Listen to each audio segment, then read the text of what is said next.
Today's episode of the BS Podcast is brought to you by SeatGeek. That is our presenting sponsor since 1982.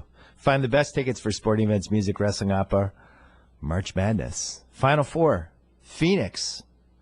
UNC is involved. Tate Frazier somehow showed up today. I thought he was going to be in 20 pieces.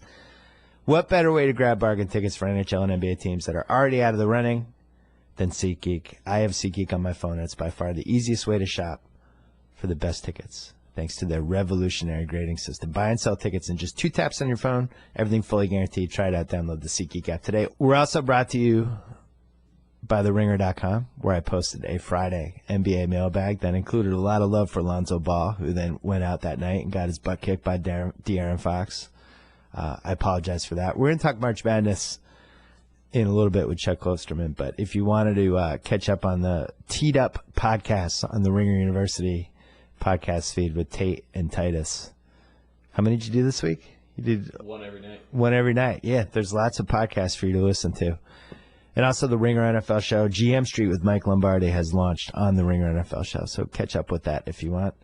Right now, we're going to have my old friend Chuck Klosterman come on to talk about March Madness and a whole bunch of other stuff. But first, our old friends from Pearl Jam.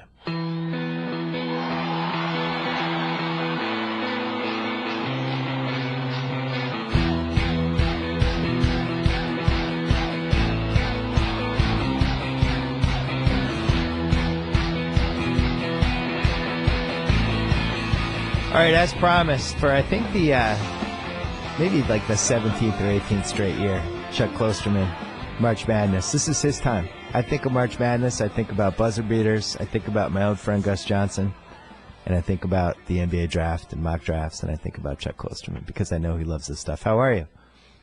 I'm good. I'm sitting here in my dark Musecage. Oh, you're in the Musecage? I should get mine. All right, hold on. I'm going to get it. Oh, I'm in my Musecage now.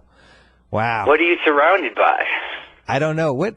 So, I didn't think we were going to talk about that right away, but let's do it. Kobe Bryant was on ABC's NBA Countdown last night, premiered his new storytelling venture, The Musecage, which had puppets and was kind of like Sesame Street crossed with BasketballReference.com. It was kind of like a Bjork video in some part, like every so often it was, I gotta say, I didn't expect this. Yeah. It was an unexpected move. It seemed like he had slaved over it for months and months, almost like it was a Wes Anderson movie or something. And I could picture him like even until the night before, until 2 a.m, tinkering, like being like, no, that puppet doesn't work. Bring in the other puppet. And he's just all what in. do you think of the message, though? That to me is the kind of, in some ways predictable, but certainly the most, I don't know, say the most fascinating part, but definitely an interesting aspect of this. Well, so he was on the show, the SportsCenter with Jamel and Michael Smith on Friday night. And the only reason I know this was because it was on my Twitter feed. There was this whole thing about Kobe. He had this story, and it was almost like a talk show where they have the rehearsed story that they're going to tell. And he was basically like, I was working out recently, and I went to put a basketball game, and I realized I didn't even have the package. And they all laugh. And his point was like he'd fallen kind of out of the NBA season and wasn't really watching a ton of games. And then all of a sudden he's doing the Musecage 2 days later and breaking down the Harden versus Westbrook. And then he's on the Countdown show, and they're like, who do you think should win the MVP? And I'm thinking, like, 2 days ago this guy told me he didn't have league pass. Why do I care about his MVP thoughts? But I don't. Well, I don't know if Kobe needs to watch every single game to have an opinion on that, does he? You might have to have league pass. I'd like you to have league pass to care about your MVP opinion. But so you're the perfect person to answer this question. Kobe Bryant, I think, is a very, very smart guy, but I also think he likes to push the mystique that he's a smart guy. So for him, the Musecage is kind of confusing and it's highbrow and it's way, way out there. But is he intentionally trying to do this, or is he really an artist and this is the way his brain works? Well, I don't know if this is an attempt to push how smart he is, but he definitely seems to be pushing the mythology that he sort of adopted over the last part of his career. I mean, maybe I misinterpreted this little animated thing, but isn't it sort of like the most positive spin on being Darth Vader or something? I mean, because the whole thing is like you've got to have a dark muse, right? You need to use your hatred to become great. Yeah. So it seemed as though he was arguing, or is arguing, that you need to surround yourself with things that inspire you, but to really go to the apex level, you need to surround yourself with unhappiness. Or did I misinterpret this? I only watched it once, and that's what I have to admit, you sent it to me, and I was getting coffee, and I was looking at it in the coffee place, and I was like, is this sort of the argument he's making? I think it is. I think it is, but I think it was more important to him that we're arguing about what he was trying to say. Does that make sense? But it's not really tricky what he's trying to say, I don't think. I mean, unless it seems as though there's that image of like for people who out here have no idea what we're talking about, I guess you can easily find this on the internet. He starts out, it's like him and a Muppet snake. Yep. And the Muppet snake is real kind of upbeat, and Kobe seems upbeat, and he's sort of explaining what muses are. And then there goes to this animated bit where there's like a Lucifer figure in a tree or on a mountain or something, and that this is what you need to tap into to pursue these dreams. And I guess this is his, was that video? Is that the storytelling? I guess here's what I don't know: if he's explaining how he's going to do storytelling, or if this is the story. I just want to say, just so there's no ambiguity at all, I love the fact that he's doing this. I really enjoy it. Why? I don't understand it. I feel like he was trying to make a larger point, and I do think what you're saying is something that I've heard him say before, which is you can't ever let yourself get comfortable as a great athlete. You have to tap into all the darkness around you and feed off that, and it's something that worked for him. I think the difference between him and other athletes is that I don't know if the same set of experiences would affect other people the way they've affected him. Like, he's a pretty unique guy, right? He's somebody that never really had a lot of friends, wasn't close to his teammates. Like, even like the last year with the Lakers, like he had his own dressing room.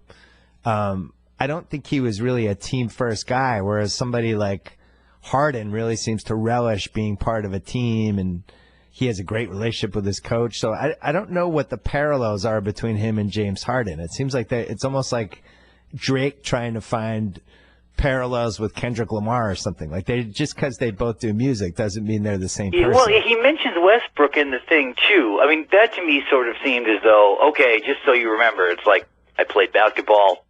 These are some basketball guys. If you came here thinking I'm going to talk about basketball, I kind of am.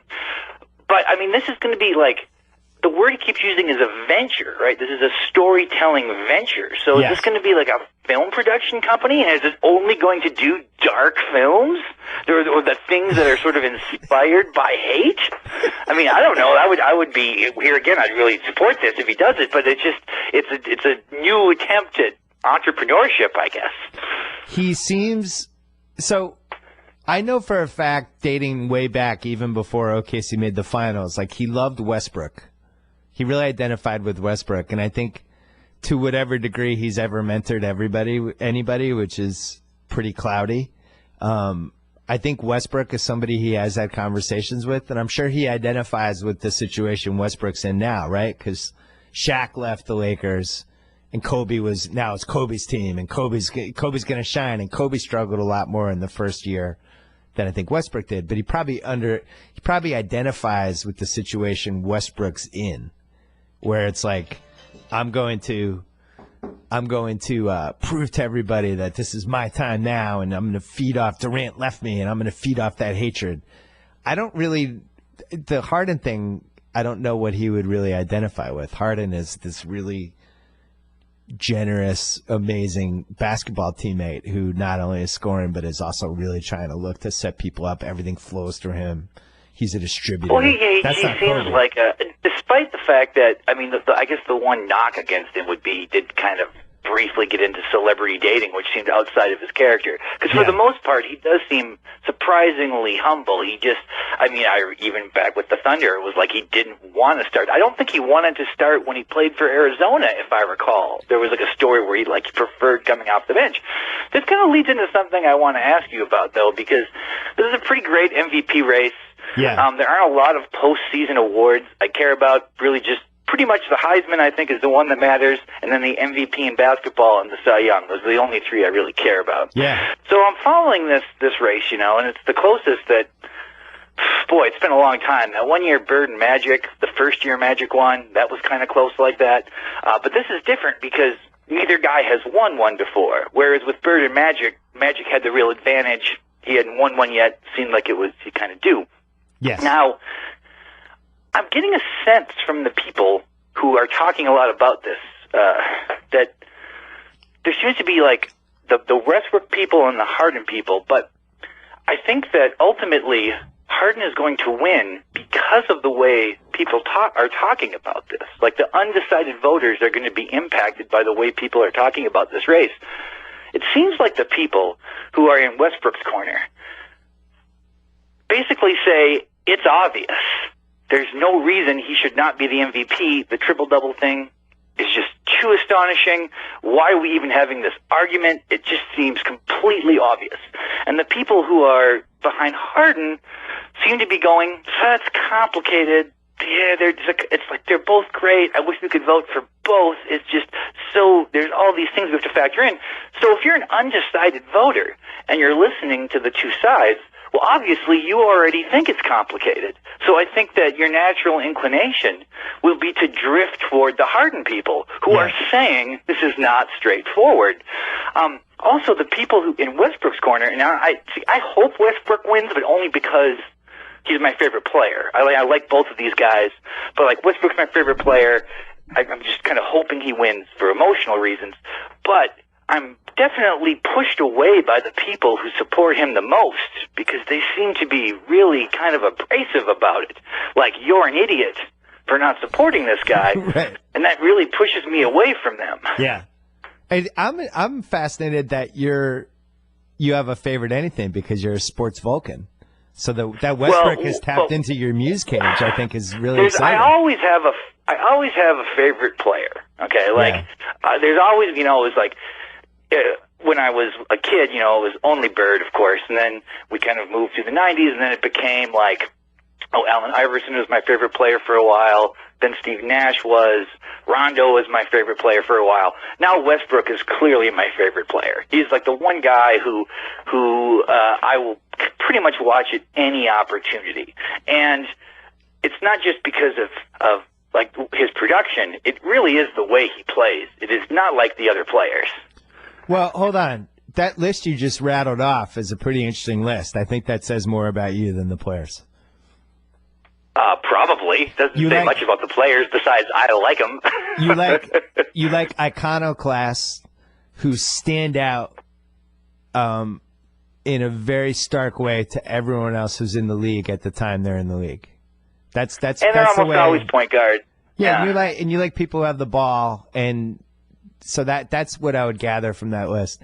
What was you were going to ask me a question, though, about the MVP race, or you're saying basically these two I guess in a way my question was sort of, do you agree with what I'm saying, which is kind of a Chris Matthews way of asking a question, but also I kind of want you to go on record. You're voting for Harden, right? You haven't said this officially, but everything that I have read or heard you say, the subtext seems to be that you're going to vote for Harden. And I have a feeling you'll say you still don't know, but I think you're voting for Harden. All I know is I'm not voting for Westbrook, but I'm waiting until the final week. The thing I don't understand. So what? So you're not voting. So Westbrook is completely out. So then, what would be your possible argument for not voting for Harden if he's eliminated from the pool? I'm still looking at the Kawhi and LeBron candidacies. I want to see how these next 2 weeks play out. And I think, this is a topic that we can talk about after this, but like this rush, I think because of the internet sports cycle and just this rush to have a take and this rush to jumpstart a discussion people are writing about the MVP, and there's 22 games left, and there's 25 games left, and it's what would have to happen on. for you to vote for LeBron or Kawhi at this point over Harden? Just tell me what would have to. I don't know. I want to see if everyone's healthy. I want to make sure there was a point after the Taj Gibson trade. LeBron's the best player, in like a pick him on the schoolyard. Everyone knows that, but he's rested 5 games. That's too many. Harden doesn't rest at all. And that is a really good case for Harden and Westbrook. I love the fact that they play every game. And I don't mean to sound like old school, back in my day, everybody played all the time, but I think that matters when you just show up for 82 games. And well, it is. I mean, I realize it's a hard, taxing, physical thing, but it's supposed to be. I mean, this would be like this rest thing. It was a little different when it was only Popovich doing it, and and Duncan was pretty old. But now it's odd because when you hear people supporting the players and the rest in that, they're talking about this like it's a labor dispute as if this is a normal job. And this is not a normal job. I mean, it is tough on your body to play basketball all season long and all through the playoffs. That's why there's only like 240 guys who do this, Yeah, and I wrote on Friday, I just think the sport is a lot more complicated and it's a lot more physically taxing than it used to be. And it is so much harder to play basketball now than it was 30 years ago. And the Hardwood Classics or whatever you want to watch, well, the old tapes from the 80s, 90s will back it up. Like the guys on defense, they didn't have to move around as much. They didn't have to run out on the corners and try to block threes. And they didn't have the same kind of social media magnifying glass on them. And it was so much easier to hide back then that when I see somebody like Westbrook and Harden playing all 82 games, like the only way they can do that is if they take a little bit off on the defensive end. And like somebody. Oh, sure. I mean, you have to calibrate how much energy you're expending, but the answer should not be to play fewer games. I mean, my point with this always is that everybody involved with pro basketball is making all this money, and there's all this interest in, and it kind of runs all these secondary industries, the sports media industry, and all these things. And that's because this is fundamentally entertainment. Now, granted, if you're a coach, you're not worried about that. You're trying to figure out how to win championships. But the league should sort of find a way, basically, to get these guys to play as many games as they can. I actually think what Silver did, like his idea of like going to the owners, probably is the only way to do it. Well, what do you think? You can't really make a rule that forces them to play. But if the owner says to the GM and the coach, look, like, no more of this. Like, if a guy's not hurt, he's playing. Yeah. Wait, but they need to go back to 76 games, or go backwards, I should say, because, and this is something you and I have talked about a lot in the podcast in the past, when something becomes the entrenched reality year after year for reasons that just come down to, well, that's the way we've always done it. And nobody actually goes back to, well, how did you come to the decision that this was the way you're going to do it? 82 games just fundamentally doesn't make sense. They moved up to 82 games, I think, the year they expanded to 12 teams almost 50 years ago. And the math just added up for 82. They're trying to make as much money as possible. They don't have a big lucrative TV deal back then. Attendance was how they made most of their money, so they went to 82. Now you could argue 82 is just this arbitrary number. They have 30 teams. The math doesn't even work with the divisions. 76 is the number that it could work. You get rid of one game a month, and that gets rid of the 4 games in 5 nights. You're basically playing 3 games a week at that point, and the product's better. Guys aren't resting. I mean, it really sucks when Cleveland comes to L.A. once a year, and these people are like, this is my one chance to see LeBron James, and then he doesn't play. That's not good. Yeah, so they got to fix that. That's true. The idea of them going back in games, though, that just seems like that will never happen in any sport. I just do not see there ever being a reduction in the schedule. You think they're too greedy? How much money can this league make? I mean, their salary caps could be over $100 million. They're raking in so much cash from the streaming and all the media deals and the attendance and luxury suites and court sides. Like, how much money can you make? Well, sure, and in the abstract, everyone would agree with that. But you go to every individual person who is drawing money from the NBA, they will say, like, well, I agree, the NBA is making more money than it needs to, but I don't want to take less. Right. Like, nobody wants to take less, ever. There's just no one's going to volunteer to take less. That's never going to happen. Well, you take less if people are so mad about your product that it actually starts to affect it. And I think if these guys are all going to play 70 games instead of 82, if that's the new trend, that's a problem. But to go back to your MVP question for a second. So you actually, let's do a quick hit to talk about Kabbage. If you are wondering how to get the funding needed to run a small business today, Kabbage has the answer. Kabbage has small business owners able to access simple, flexible funding right away without the headaches that come with applying for a traditional loan. Apply online or from your phone by securely linking your business information to get an automatic decision. No waiting in line, no scanning documents, no tracking down financial statements. And once you're approved, you choose when to use your funds and how much to take. You only pay for the funds you actually use. Kabbage has supported over 100,000 small businesses with $2.9 billion in funding. And if you visit Kabbage.com/BS, that's Kabbage with a K, there's no cost to apply or set up your line of credit. And guess what? As a BS podcast listener, which they'll know because you do the /BS, when you qualify for funding, you will get a $100 Visa gift card that you can use anywhere. All you have to do is visit Kabbage.com/BS. That is Kabbage with a K, KABBAGE.com/BS. And since we're here very quickly, the Masked Man Show, our wrestling podcast, is going to be celebrating WrestleMania all week. So download that feed if you love wrestling. Hosted by David Shoemaker. I am going to make an appearance on that podcast this week. Back to Chuck Klosterman. All right, so your MVP question. You said there's two camps. The people that not only think that Westbrook's the MVP, but think everybody else is an idiot, that they don't think that. Then you have the people that think Harden is the MVP because they're not as impressed by the triple-doubles and Houston's team is better, and Harden arguably does just as much for them in a more efficient way, like by any advanced metric. I think there's a third camp, and I'm more in this camp, and it has more to do with the history of the award in general.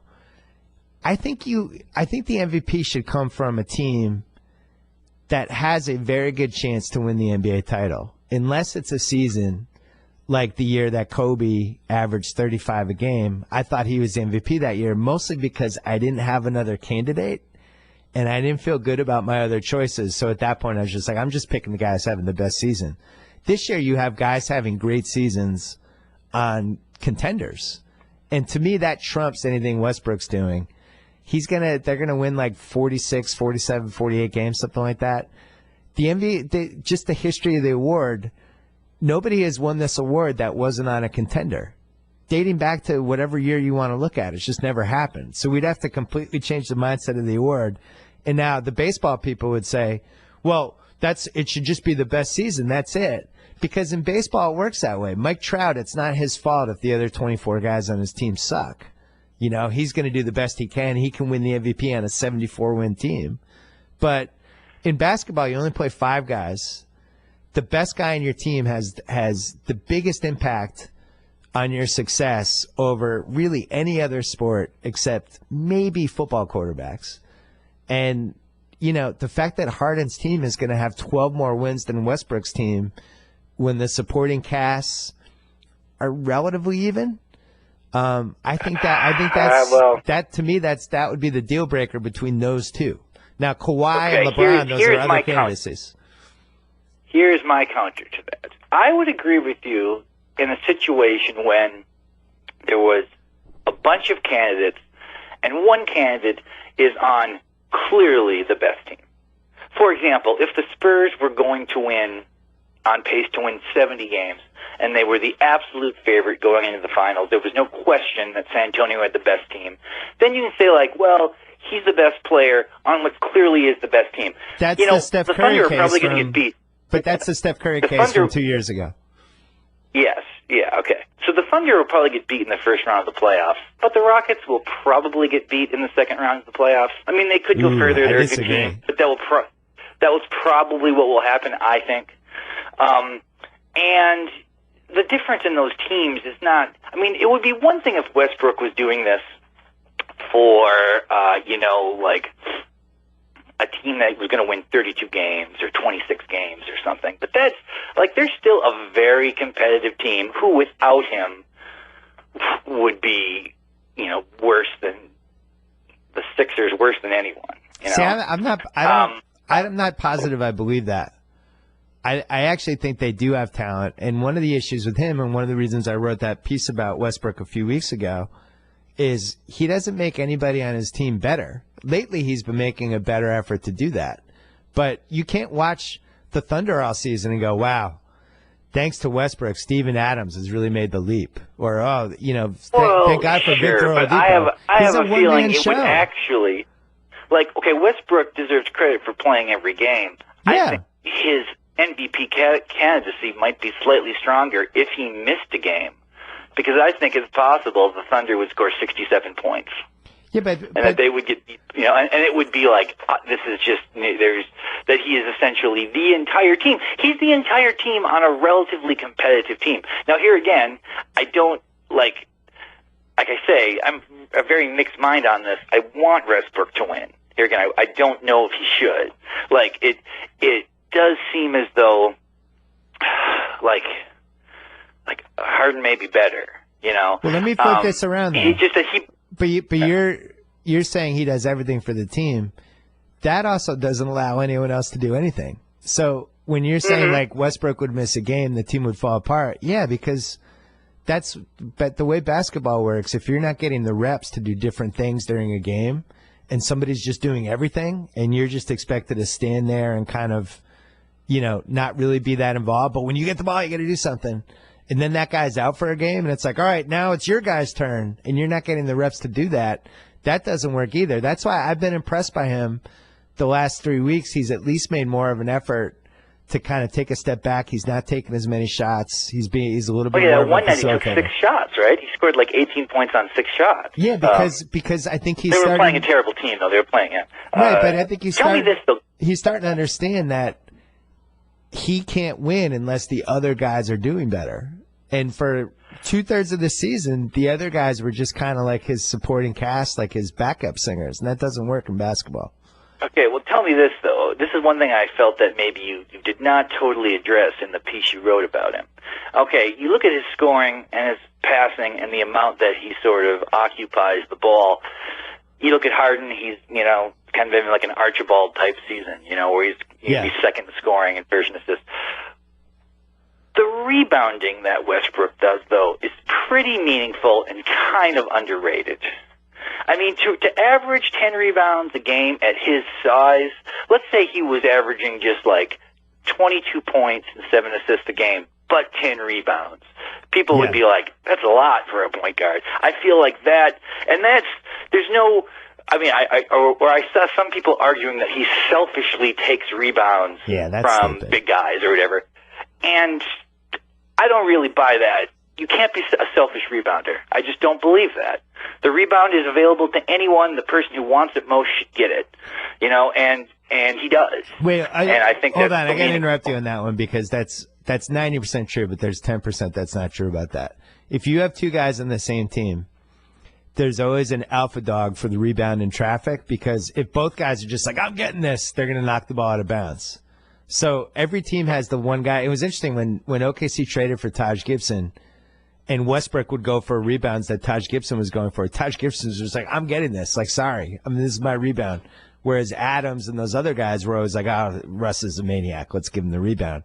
So, I don't think you could be a selfish rebounder, but I do think that at some point somebody kind of becomes the rebounder. Does that make sense? For the ones in traffic? To me, there's only one way. The only sign of a selfish rebounder is somebody whose ratio of offensive rebounds to defensive rebounds is way off. If they seem to be getting more offensive rebounds than defensive rebounds, that does, to me, suggest a kind of selfishness. Basically, if a guy's getting defensive rebounds, unless he's getting cheap rebounds off missed free throws, which Westbrook does not because he does not occupy the lower section of the lane when opposing teams shoot free throws. That's where you see guys who get the cheap rebounds, the guys who get the free throw ones because nobody cares. Right. For them, he has the advantage of the way the game has changed. There are more long rebounds now, and so it's much more reasonable. But less big people too. Yeah. I will say though, Rodman, the big rap on Rodman in the mid-'90s when he started chasing his rebounding stats, and he did, was that defensively, if, instead of just making the right defensive move all the time, he always had kind of the mindset of, all right, I also want to keep my options open in case there's a rebound.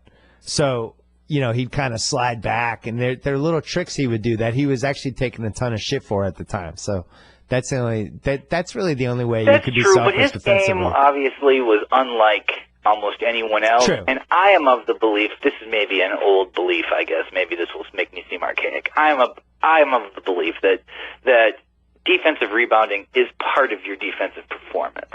Yeah, that's fair. Because if the whole idea of the defensive possession is to get the ball back and become on offense. And if the best way of doing that is to sort of drop off your guy with the expectation that someone else is going to shoot and you're going to get the rebound, that's part of your defensive sort of philosophy. You know what's interesting about this? This Westbrook issue, it's like the two sides of things that you love and hate.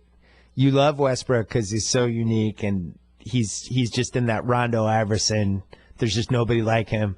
I love him too. I mean, the energy and the intensity that he plays with is night to night is just the passion he plays with in these random nights, like these Tuesdays in Orlando and these places. It's incredible. On the flip side, though, you have two separate things that you don't like. One is people telling you you're an idiot unless you don't believe what they believe. And then, let's be honest, like the triple-double is a stupid stat. I don't really understand how it became important. I feel like it happened during my lifetime at some point during the Magic, the tail end of the 80s, where people started getting excited when Magic could get a triple-double. But, if somebody has 38 points, 9 rebounds, and 9 assists, and somebody has 19 points, 10 assists, and 11 rebounds, why is the triple-double a better game? It's just, that's the part I don't get. This is like it's our numeric system. Yeah. Like, a 98-yard rushing game is not that different than a 101-yard rushing game. But a 100-yard rusher is just sort of, like in a fantasy, you get a bonus for it or whatever. There's just we have 10 fingers and we use those things. I don't think you're right. It would be if Westbrook finished the year with, 9.8 rebounds a game. Yeah, that's a bad year. Or assists, yeah, And then it would be sort of like, for some reason, I feel like he would be out of this conversation. Like, I feel like Harden would then be a lock. As weird as that is. But these are the numbers we use. This is just like the numbers that we use. The fact that, Devin Booker got 70 the other night, that was much more eye-popping than 68. And that's only one more basket in a game that didn't matter. But when I wasn't watching the game. I don't know what I was. I probably watched. Was the NCAAs on the net? I think I was watching college basketball. And I just sort of looked at my phone, and it said he had 70. And I was like, that's crazy. I don't know if I would have thought that at 68. So what does that mean? It just means that we're affected by round numbers. But in some sports, we don't care as much, right? Like the whole concept of a 20-game winner in baseball for pitching. Nobody cares anymore. It's not. We don't even value wins. We're being told wins don't matter. It just matters these advanced stats and win is a product of your bullpen, all that stuff. But all right. So 1982, Magic Johnson, and I don't even think people really fully realize this. 18.6 points a game, 9.6 rebounds a game, 9.5 assists a game on the 82 Lakers. If we cared about triple doubles back then, and we didn't. And I don't even think we knew what one was. Magic easily could have gotten one more rebound a game and probably pushed himself to get one more assist. But he didn't care. Westbrook is clearly chasing stats. And I mean that both in an affectionate way and a critical way, because I do think he knows what his stats are at all times. But also that's what makes him great. Yeah. And I think Kobe did, and I think a lot of these guys, that's what drives them. But, my point is, the thing about triple-doubles, that was invented in the 80s. I feel kind of that CBS Sports invented that because they were essentially only showing 3 teams, and 2 of them had guys who could get triple-doubles with some regularity. I mean, I also remember during a time when it was like the idea of a triple-double was mostly associated briefly with Fat Lever. Yeah. But Lafayette Lever had a ton. I'm sure he led the league in triple-doubles a couple of those years. So it was almost like an oddity stat. It was like this. And then, but okay, here's another point I would make, though. Do you remember those 2 years when Jordan took off? Do you remember Scottie Pippen claiming he was going to average a triple-double? It's really hard. Before the season? Yeah, it's he was like, I'm going to do this, and he didn't really come close. And that made me think at the time that maybe this is just undoable. Well, let me ask you this. This is like, LeBron, when he was at the height of his athletic powers in 2009 and 2010, when he was just – and what's crazy is he's still one of the greatest athletes now. But I'm saying 8 years ago, this guy was unlike anything. If he had just said to himself before the year, I'm getting a triple-double every night, I don't think there's any question he could have done it. I think he would have. But I don't think he could do that. I feel like he could do that now. There was that one little window when like LeBron just got obsessed with field goal percentage, and he'd look in the paper and he'd be like 9 of 14 every night. I would guess that if LeBron decided, I don't mind if Kyrie Irving is the leading scorer on this team, I'm going to make sure that I have this well-rounded game. He could feasibly get a triple-double every game. Well, if they played him at point forward. Yeah, he's at 9 assists right now. But yeah, and I don't know what his rebound. I'm guessing 7.5 rebounds.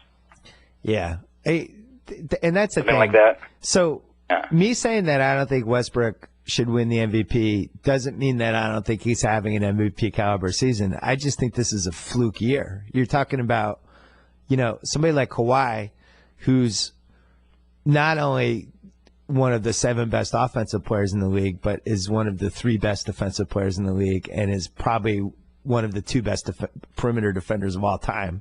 And he's on a team that's going to win 62 games, and he's having a great season by any statistical measure. Is not even really getting considered. We are in this, when we talk about the past, we always talk about like the period where like rebounds were too easy to come by. It's possible that we will talk about this period in the same way, in some different context, but it does seem like many, many nights there are several players having insane statistical performances with a regularity I do not remember ever. It's the steroids era, and I don't really know what to make of it other than I do think the sport has evolved now where you need to have that one guy, and that guy has the ball so much. And so like 10 years ago, it was pretty similar, but the mindset was totally different because it was still the children of Jordan. And it was like the Jerry Stackhouse, Gilbert Arenas, Allen Iverson, all these guys who were like, guys, clear out. I got this. I'm going to create stuff. And now the pace of the game is faster. Everybody's spread out. I think it's a little easier to get assists because of the spacing and because the three-point shooting's better. And you see like LeBron and Draymond Green in particular probably get like an assist or an assist and a half game more than they should just because they have so many good three-point shooters around them. But I just think the mentality now is like if you look at Isaiah Thomas, the Celtics version, not the version we grew up with, he's kind of quietly having one of the 12 or 13 greatest offensive statistical advanced seasons ever. And, yes. Well, he's not even in the conversation. For MVP, no, because he doesn't seem on the same level. But I don't know. I feel like he warrants first-team All-NBA. I don't know if he'll make it, but I would say that he's had one of the 5 best seasons in the league this year for sure. It's just that with positions, it's tough because it's like they're all kind of he's out. 3s, 2s, and 1s. He might not even get second-team All-NBA. He's also he may not. Yeah. Listen, I love the guy, and he plays for my favorite team. He's a defensive liability. Like, there's just no question.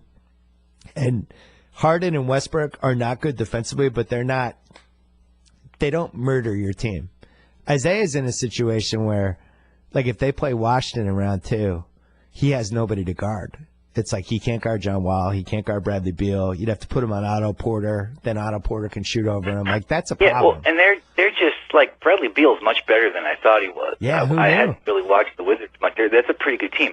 Here's another question I want to ask you about the Devin Booker thing. Okay, so in the second half, he scores 51 points. Yeah. He did all this stuff at the end of the game to sort of rig this to happen. But he still scored 51 he still scored 51 and a half. But because of what they had to do, for him to have the ability to score 51 points in a half, and as well as he had to shoot, does that increase or decrease your belief that anyone will ever score 100 points in a game again?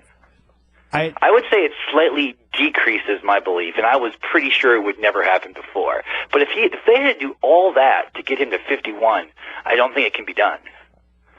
So Shea wrote about this on The Ringer like about 6 weeks ago, and I've been thinking about it ever since. Like, he was like, who would be the best candidate to do this? Yeah, well, I saw that, and I thought to myself, some of the guys he was mentioning, there's just no way. Like, Porzingis is not going to score 100 points in a game. Like, it just seemed so out there. I thought it was like a thought experiment. But then after this game, I was like, well, I don't know. That's a lot of points, but go ahead. Yeah. So I think Clay is the best candidate because of the threes. I think you would have to hit 15 threes to have a realistic chance. But Booker only hit 4 threes on. He was 4 for 11. I think he didn't even take that many. So, but he got to the line a lot, which stops the clock, which fouls people out. The two things you would need are 3-pointers and free throws, because the free throws foul guys out, and now you have inferior people out there. The threes just give you an automatic 15 extra.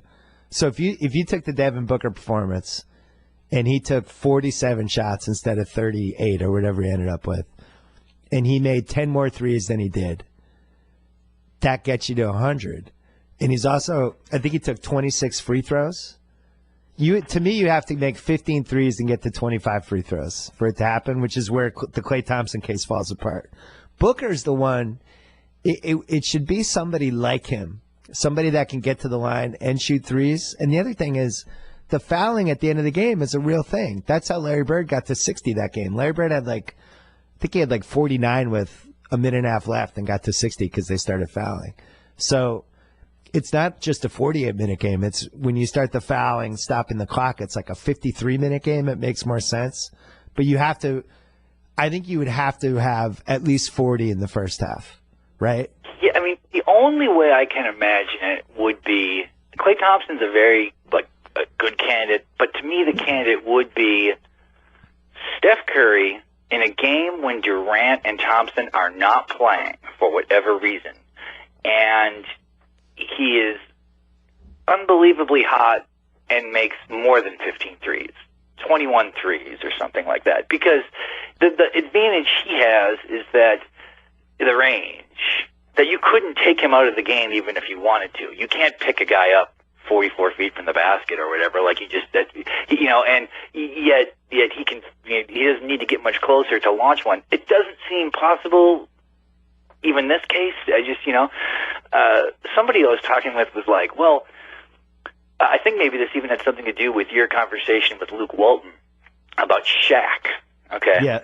Shaq still be a factor. Well, let's say we put Shaq in, the best of Shaq, into the NBA now.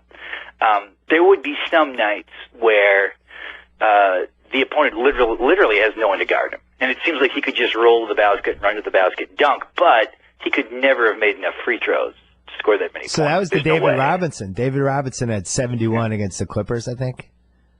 Yeah, the last game of the year. Yeah.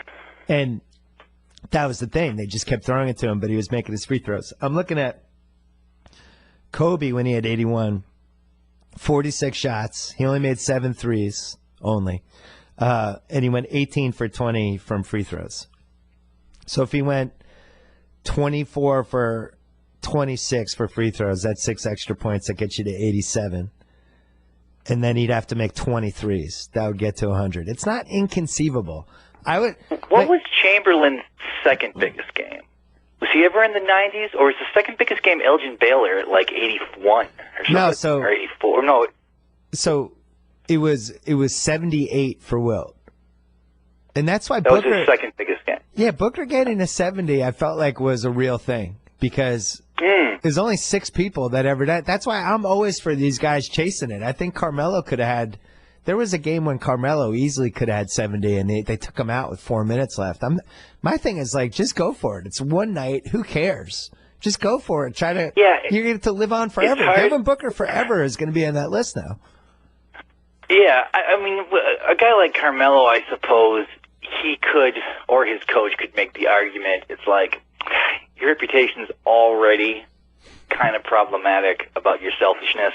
Like, do we want to, amplify that by letting you do this? I mean, because, Carmelo, to me, seems like a pretty smart person. I used to not really think that about him. I didn't think he was dumb, but I didn't think much of it.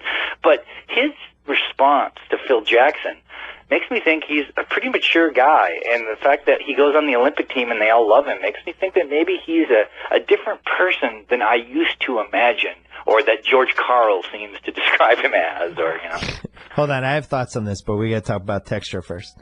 This is a good one. How do we keep this podcast fresh? I read a ton of stuff every day, including a bunch of magazines on the Texture app. Texture gives me access to hundreds of magazines.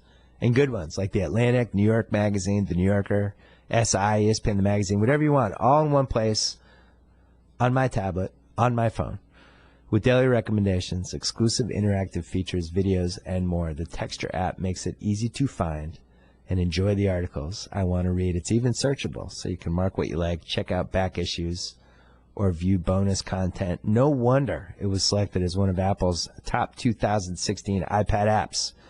I read just about everything on my iPad. Texture has been a godsend.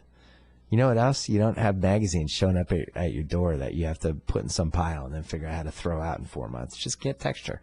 Normally, Texture is $9.99 a month for access to over 200 magazines. But if you sign up right now at texture.com/BS, you get a 14-day free trial. What's better than that? Why subscribe to a couple of magazines when you can subscribe to all of them? Start your free trial today. Download the Texture app. Go to texture.com/BS for your 14-day free trial. Once again, that is texture.com/BS. Back to my friend Chuck. All right, so here's the thing about Carmelo. I agree with you. He does seem like a smart guy. I think he's also one of the most confusing athletes I've ever followed in my life, because I'm not positive he cares about winning, and yet he also respects the game. So he had a chance to go for 70-plus in that Knicks game, and they took him out. He's like, I don't want to disgrace the game that way. And yet every chance this guy has had to put himself in a winning situation, or a situation where he'd have to sacrifice some part of his game for the betterment of the team, he's just said no. I mean, it's just a fact. Like, remove all the Denver up and downs aside. Like, the Knicks traded for him. They could have just waited till the summer to sign him. He would have made more money if the Knicks traded for him before the summer. So they basically get rid of a whole bunch of assets to get him, right? Linsanity happens. Carmelo doesn't like Linsanity, and that they just basically shove Linsanity out. D'Antoni's there. D'Antoni wants to play a certain pace. Carmelo doesn't like it. Then you go to 2014. Carmelo had a chance to get out of the Knicks and really go and try to win, or take a lesser contract to give them flexibility or whatever. He just takes the most money possible, doesn't really care about the repercussions. Now he has a chance to get out this year. He's only going to go to 2 teams. Has there ever been a sign from Carmelo that he cares about anything other than just playing in a big city and getting paid? Well, yeah. I mean, it's complicated, though. Okay, so when I go to the gym, I always watch the replay of the Knicks game. And then the MSG network either shows the whole game in 60 minutes or they show the whole thing. So I've watched the Knicks a lot this year. You watch the team, and your natural inclination is to be like, if Porzingis is the center of this offense and Carmelo is the second option, they suddenly become a really good team, Yeah. And yet, I also realize that when they're in practice or when they're together, Carmelo knows he's the better player. That if someone said Porzingis should be the center of the team, he would be like, let me play him. I'd beat him. All the other players seem to concede that Carmelo is this impossible guy to guard and this super skilled person and this big frame.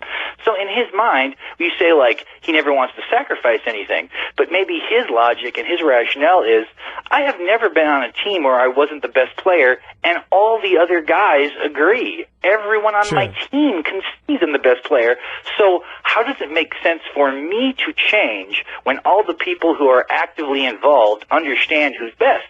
Now that's in a way, maybe I'm just trying to spin what selfishness is, but I don't know. I don't know what you do. That brings me to my question, though, is it even selfish? Like, the guy gets paid a ton of money. He loves playing basketball. He likes playing basketball his way, which doesn't really make him any different than Kobe Bryant or a bunch of other stars. He's not comfortable in another system where it's like free-flowing, or he doesn't get to get the ball on the side and think about what he's going to do. He just doesn't enjoy it, so he's happy. I'm not even positive he cares if he doesn't win the title. I think he probably feels like his life has been a huge success, and he's right. He's probably made $250 million playing basketball. He's good. Well, I also think that he believes it's not going to happen. Like, I think that that even right now, his mindset, I mean, this is bizarre that we're trying to get inside this guy's brain we know nothing about. But let's say I'm going to try this. Like, if I'm inside his skull, I suspect that his thinking is, well, the only way I'll ever win a title is if late in my career, if I become, the eighth man on a team. Hard to imagine him going to the Spurs, but something like that. I think he's almost surrendered the dream of being the best player on a championship team. And you say, like, how much does he care? I mean, maybe in his mind he's like, I was on the Olympic team. That's the best team possible, and I kind of ran the show. So what do I have to prove? And, I mean, well, I was going to say, and he was the star of the Olympics last year, and he's, a really socially conscious guy who said a lot of good things at a time when we kind of needed an athlete to say some of them.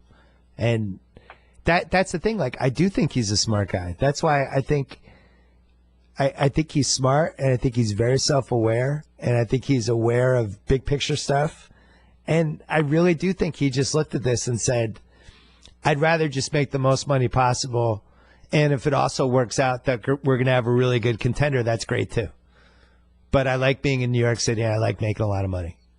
So sign me up for that. And then I'll figure out other ways to make an impact as I go. Yeah. But I do think, for me, just as a basketball fan, stripping out all the other stuff aside, like, I think it's a shame that we never got to see this guy in the finals, and that he never had his 2011 Dirk moment where he just was on the right kind of team, surrounded by the right kind of guys, and in the last 5 minutes of the game, he could go head-to-head with LeBron or Harden or Westbrook or whoever you want to say. Because I think head-to-head, toe-to-toe, your basket, my basket, like, he's one of the best. He's one of the best we've seen in the last 20 years. And yet he's going to have this kind of Dominique Wilkins type of legacy as a basketball player, which I think is kind of a bummer. Do you know Dominique didn't even make the NBA's top 50? This, it's like the legacy of Wilkins, though, as we get further and further away from it, I feel like is improving. Yeah, because of YouTube. This idea that you have to win a title to be, an elite person, that really only sticks with Barkley. Because he's on TV always talking about it and talking about other guys and stuff. For everybody else, it seems to have less meaning as they grow older. I was thinking of, what if, when you said Dirk, like, okay, let's say Dallas had lost that title. Yeah. Would the reputation of Nowitzki be significantly different? I think 07 it would be slightly different. Well, or I don't know. I think it would be slightly different now, but I think in 20 years he would still be considered the greatest international player ever. I think that the main thing he'll be remembered for isn't his championship anyways. What you're bringing up is the John Elway kind of corollary, right? Where John Elway wins those 2 Super Bowls at the tail end of his career, and it completely changes what people thought of his career, And so it definitely moved him past Marino. Yeah. And I would say for most of their career, Marino was a better quarterback. I would still say that. But it doesn't seem that way now. I think any kind of historical ranking would put Elway above him. Yeah, and I think, even the Brady one kind of played out a little more organically, the Brady versus Manning. He lasted longer, and he's still kind of peaking in his late prime, and that one is kind of an unassailable argument. Elway Marino will never be solved. The two football arguments pre-internet that I had the most, and I'm sure you did too, in the Midwest wherever you were Elway versus Marino and Emmett versus Barry. We'd spend nights arguing about that. The first one, yes. I feel that you're in the real minority thinking Emmitt Smith was better than Barry Sanders. I think that's actually, of the things that you say, that is among the least conventional. And I don't think many people would agree with you. I'm not even sure Emmitt Smith would totally agree with you. Oh, Emmitt Smith would totally agree with me. Emmitt Smith he would. That. That's what he would say. Yeah. But when you break a record and you admit that actually it's another guy's record, it's like he was conscious of the fact that he is not perceived as being the best running back of his generation. The person who I think gets the short shrift is Walter Payton. Seems like he has somehow been moved slightly down this pantheon. And in truth, he was probably, after Jim Brown, the second best running back ever. There's a very good Walter Payton case to be made. My whole thing with Emmitt versus Barry, and I do think the video games helped them a little bit too, and just the era that they played in. Payton kind of missed. Like if they had Tecmo Bowl or Madden or whatever was going on in the 81 to 84 range, Walter Payton would have been like one of the all-time video game gods. Whereas like the flip side is Bo Jackson barely played in football, and most people probably think Bo Jackson was like as good as Walter Payton, and they had similar careers when they didn't. I mean, it's interesting. I guess that's kind of an underrated factor. I wonder how much video games do influence the kid who plays them and then becomes a media member, how much that really does sort of inform their memory of these things. I still feel because I know that I was heavily impacted by NFL films. Like, I just remember during the summer when there was nothing else going on, I would watch any NFL film show that was on, and as a consequence, like, I have more memory of the Super Bowls I never saw than the ones I did, because I watched, so that really it pushes my thinking back. It makes me support guys who clearly could not play, not just today, but like couldn't have played in the 80s. I guess I value running backs a little differently. I get the whole Sanders argument. I could see why people thought he was better because he was spectacular. But if I'm trying to win a Super Bowl, I'd want Emmitt Smith. The guy moved the line.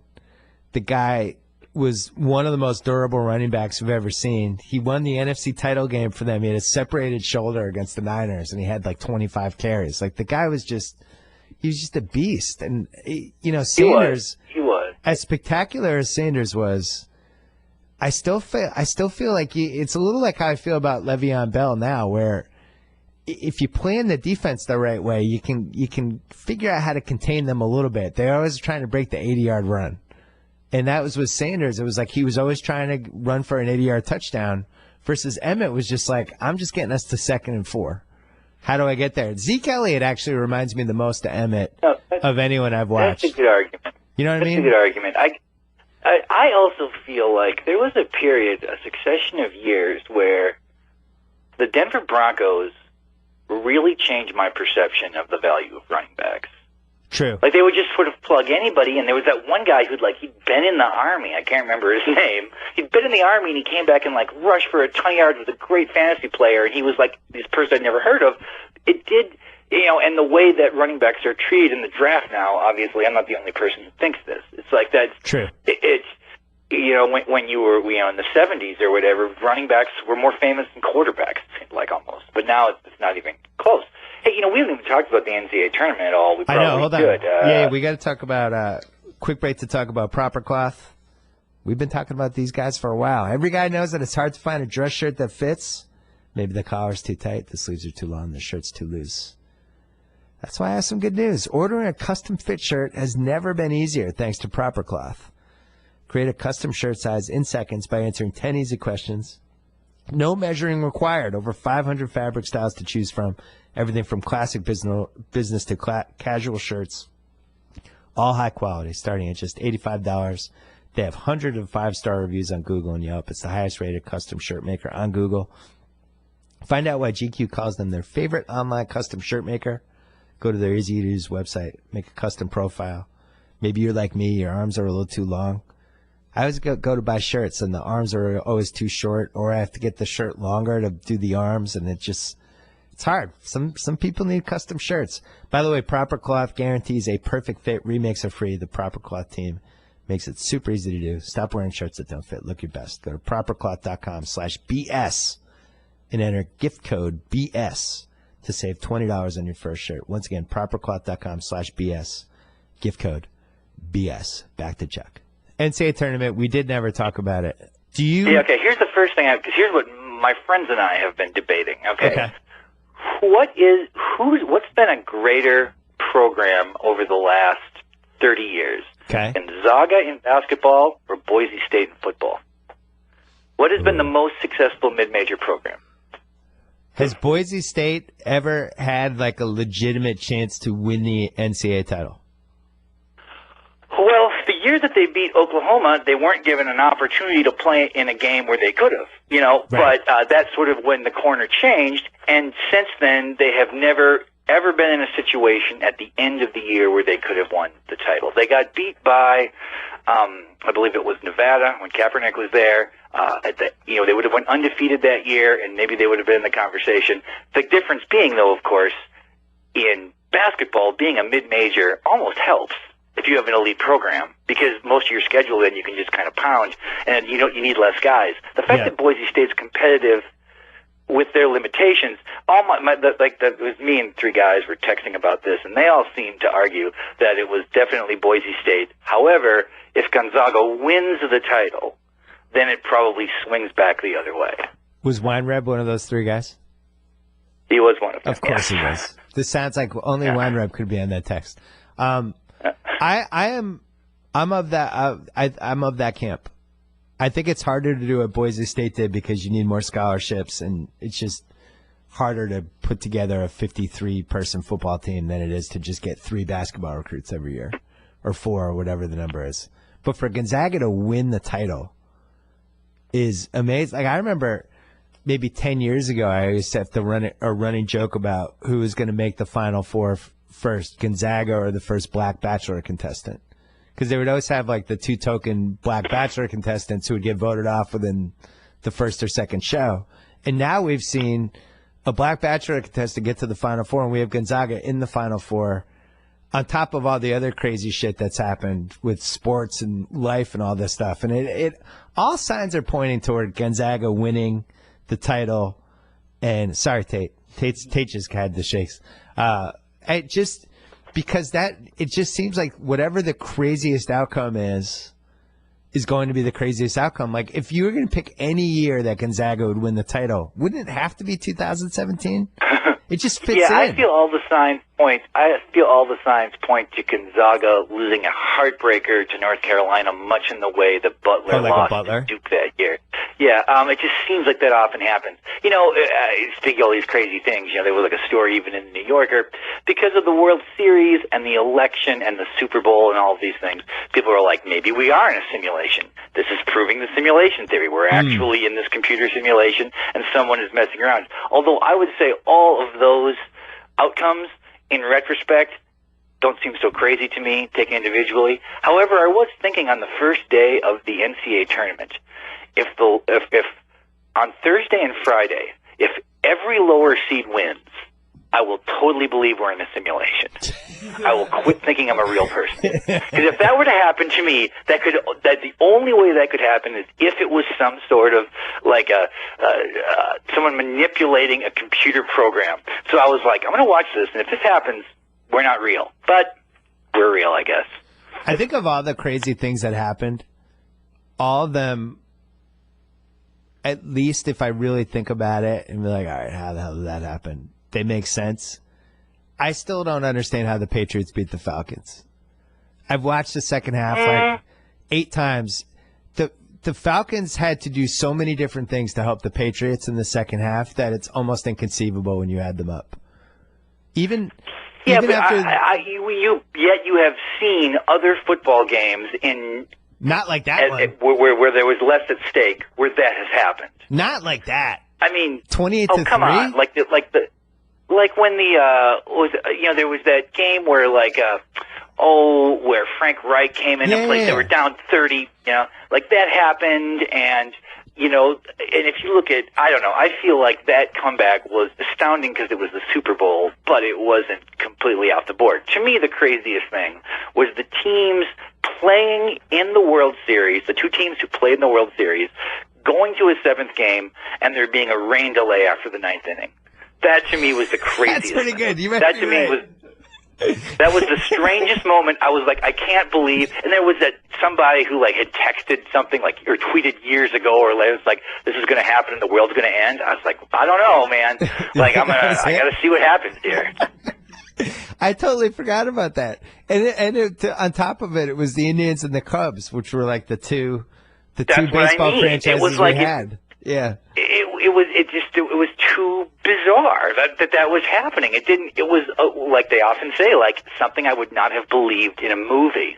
If I had been watching a movie and the Indians were playing the Cubs in the 7th game of the World Series and it went to extra innings and there was a rain delay, I would be like, this is kind of like in the second Bad News Bears movie where they like the fans in the Astrodome want the kids to play. Right. Like this would never actually happen. Like there's no events that this would occur, you know. There's no rain delay. The Cubs absolutely lose the World Series. They were so traumatized by the 9th inning. There's just no way they rally. And if you read the stories about it, like they go into the locker room, they get fired up, they kind of regather themselves, couple good speeches, and then they go out and they shake it off. You don't shake off stuff in baseball usually because the momentum of it sitting in the dugout. Baseball is the strangest of the sports, though, because there is no time limit. So if you're the ultimate optimist, you can always say to yourself, we just need to get a hit here. We need to get somebody on. And who knows? Where in any other sport, it's impossible not to glance at the clock and start doing the math in your head and what needs to happen. You know, it's unless you're playing the Clippers. If you're playing the Clippers, you just never. We're down 18 with a minute and a half left. We can do this. They'll throw the ball away 7 times. Clippers, I've never seen a team blow games like this, but I still feel like you got to watch the Pats Falcons again. I think if a computer played that second half from the moment it was 28-3 like 10,000 times, I don't see how the Pats win any of the outcomes unless Atlanta does all the dumb stuff that they did in that game. As time passes, Atlanta's the Endelman catch. Yeah, that is too. Weird. I mean, if the Endelman catch doesn't happen, they don't win. I mean, I like everybody else in the world did think after Julio Jones made that catch on the sideline, it was like it must. Yeah, I mean, but if you're the Falcons, what, you can kneel on the ball and take a field goal? Of course they ran plays, and then, you know, that cost them the game. I mean, it was a great Super Bowl, you know. Do you know Matt Ryan in the fourth quarter, for whatever reason, wasn't milking the clock on every play? Because Atlanta was just like, go, go, go, that's who we are, we got to keep attacking. He gave the Pats an extra minute in the last couple drives of that game because he didn't run the clock down to 1 before he snapped the ball. Okay, but in the years you've watched sports, yeah, what has happened more? A team blew a lead because they got conservative, or a team blew a lead because they kept attacking? Certainly the second category sometimes happen, but I feel I've seen the first scenario 1,000 times. But couldn't you keep attacking, but also milk the clock to 1 second? The clock is your buddy. That's crazy. Well, I know, but it's all like, Chip Kelly always talked about this, that when you're talking about tempo, it's the philosophy. It's not like a thing where it's like, the whole idea is that the attack is like intrinsic to who we are. That this is how we do things, you know. Now, obviously, that killed him in this game, but on balance, it's probably a better way to be in this modern world of which we live. Well, it also usually leads to great comebacks because and Dan Quinn said it, like if you watch the Sound of the Games, he's like, come on, this is who we are. Keep attacking. That's usually what sets up for disaster. So we got to go. What do you think of Oregon's basketball team? So Titus has this theory that he said on this podcast before the tournament started that he loves the team that plays defense and has the one point guard who can do stuff.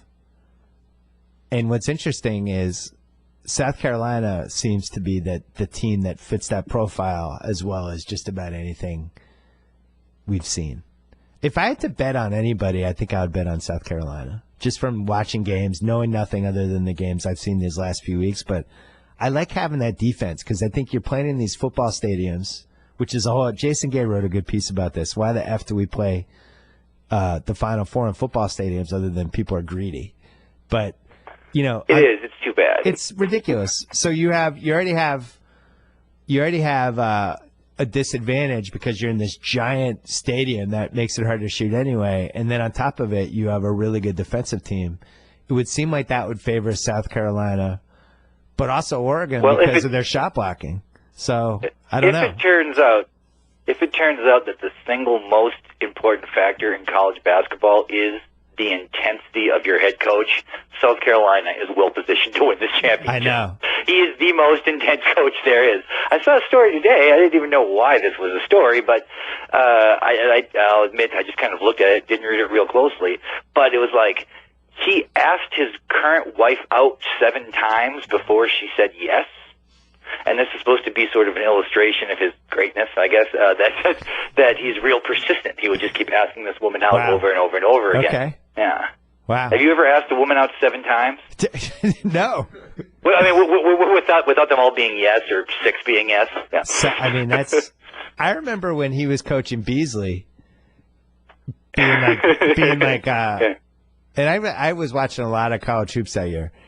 And I remember thinking, like, this guy's too crazy. Like, this guy's going to be the next Bobby Knight. He's going to end up, like, punching one of his players in the sidelines. It does seem like he's channeled it a tiny bit. But plus that was a real interesting collision of high intensity with arguably the most stoned guy in the Midwest. True. At that time. True. Like, so it was the highest, most chilled out dude who was great. Yeah. With this guy, you know, and I was like, how? I want to know what happened. Like, how did he convinced him to go there? Like, when he was recruiting him, was Beasley like, I relate to this dude? How could that have happened? Or did he just say, like, you can just come here, don't worry, just play, don't worry about anything else. You're going to be here 1 year, and, you know, just don't worry. Maybe he said that. But that doesn't seem like the kind of guy he is. Tate's yelling that he hired his coach. Who do you think's going to win March Madness?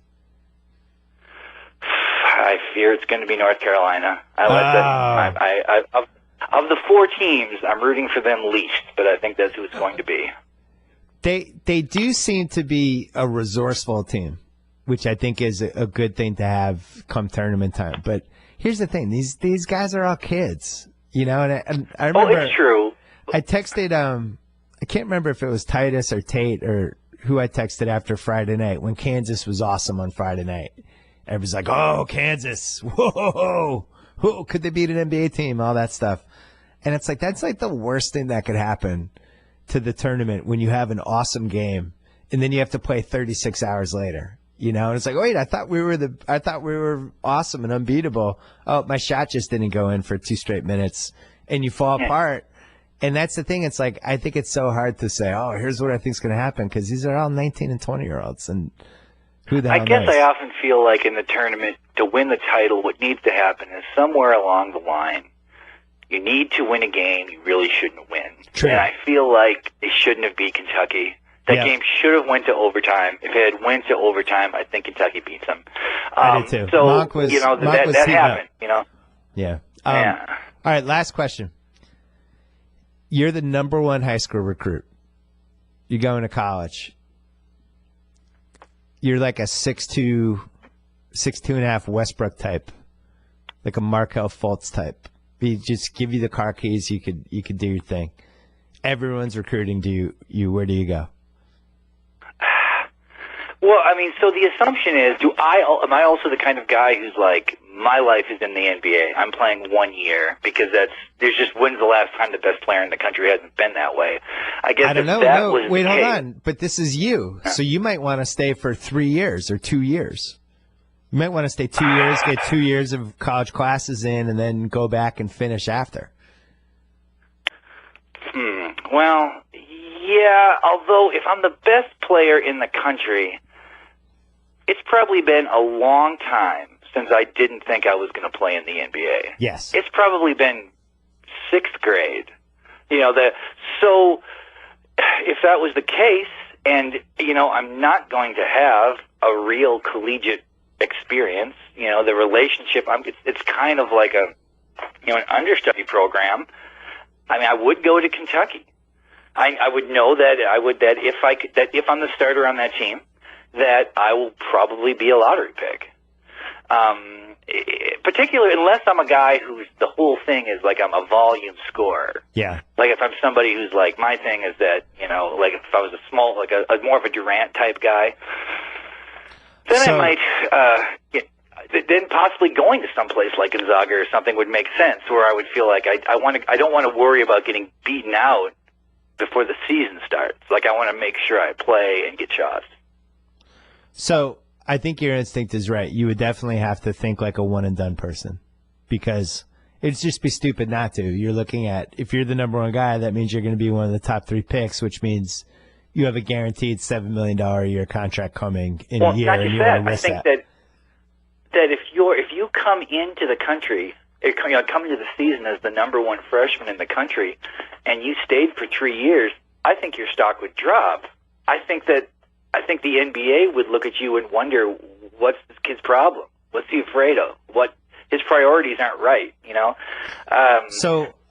seems as though staying in college, certainly like Grayson Allen's a fascinating case. Like Grayson Allen would have probably been if he'd have went out after the previous year, he'd have been like somewhere between the 15th and 25th pick. Yeah. And now he didn't even start for Duke at the end of the year. Now, in a sense, maybe that the fact that he got sort of, sanctioned by his own coach, maybe some NBA guys will be like, well, this is a good lesson for him. He needed to learn this lesson. But I wonder if he's going to, struggle to make it now. And he, to me, seems like a better pro than J.J. Redick. He seems to have a lot of Riddick's skills, except much more physically impressive. Like, he can really run and really jump. He just seems like he's a better version of that. But I'd rather come out too early than too late. I think once you've kind of established what your draft range is, to go back for another year is too risky. If it's going to be your professional career and you have a short window to make money. And the other thing is, if you go into the draft after your first year, then you're able to get the max contract a year earlier too, which is, I think, the biggest reason why these guys come out. My answer is I would also go to Kentucky, because even though Coach Cal, his last 4 minutes of the game coaching is just proven to be pretty shoddy, just look at the track record of the NBA guys that they put in. And whatever he's doing there, when they go from Kentucky to the pros, they seem pretty well suited to kind of adjust and thrive at the next level.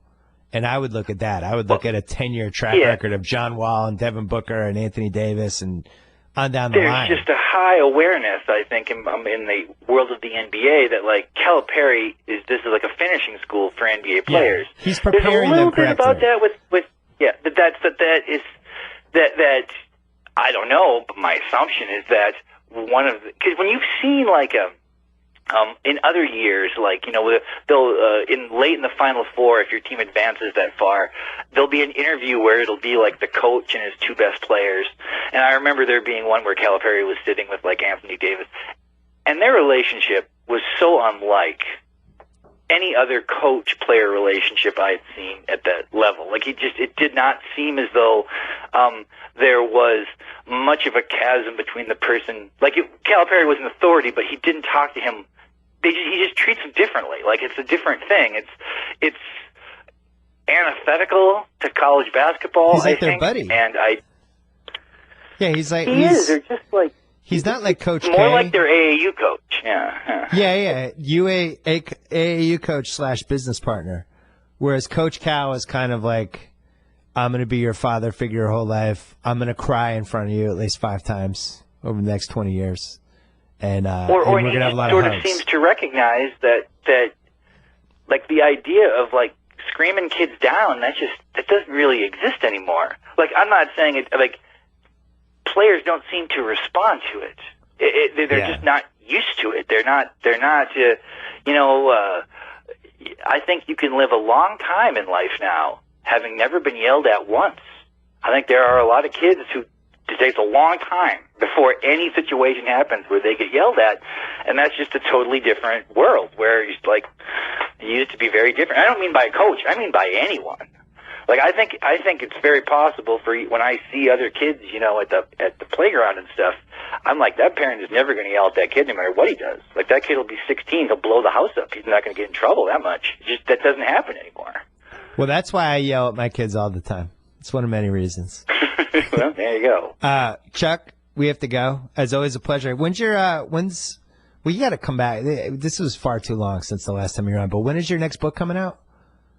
Well, okay, here's the deal. In next month, the soft cover of But What If We're Wrong comes out, like, late in April. Okay. And then weirdly, in May, like in the middle of May, I think May 14th or 16th, there's an anthology of, like, my journalism of the last 10 years. Oh, that cool. will come out in hardcover in May. So there's, like, the last book, the soft cover comes out next month, and then the new book, it's just, well, the new, quote-unquote, new book, I'm just putting it out in May. Why wait? Just put it out. Excellent. I look forward to it. Chuck, as always, a pleasure, and talk to you down the road. All right, see you. Bye-bye. All right, thanks so much to SeatGeek, our presenting sponsor. Don't forget to download the SeatGeek app or go to SeatGeek.com. Thanks to Cabbage. They help small business owners access simple, flexible funding right away without the headaches that come with applying for a traditional loan. A simple way for businesses to get flexible access to up to $100,000. Visit Cabbage.com/BS. And remember, you'll get a $100 Visa gift card when you qualify. That is KABBAGE.com/BS. Thanks again to Proper Cloth. Finding a dress shirt that fits is hard. Ordering a custom fit shirt has never been easier thanks to Proper Cloth. Their custom shirts start from $85. High-quality shirts made from premium Italian and Japanese fabrics. They even guarantee a perfect fit. Remakes are free. Stop wearing shirts that don't fit. Start looking your best. Go to propercloth.com/BS and enter gift code BS to save $20 on your first shirt. And don't forget, the Masked Man Show, our wrestling podcast, is going to be doing a whole bunch of WrestleMania stuff all week. Check that out. Download it if you love wrestling. WrestleMania is coming up soon. I am going to be on that podcast this week. I'm looking forward to it. And teed up the Ringer University podcast. I don't know what the plan is. What are you going to do? You're probably going to the Final Four, right, Tate? Yeah. How are you going to do a podcast? Preview the Final Four. Preview pod. All right. They're going to preview the Final Four on Wednesday. And then if UNC wins next week, we'll never see Tate again. So we'll have a farewell goodbye to Tate podcast after that. We have 2 more podcasts coming up this week. And I'm excited about both of them. I don't want to tip them off, but they're 2 famous people. So yeah, look forward to that on the BS podcast. Enjoy the rest of your night.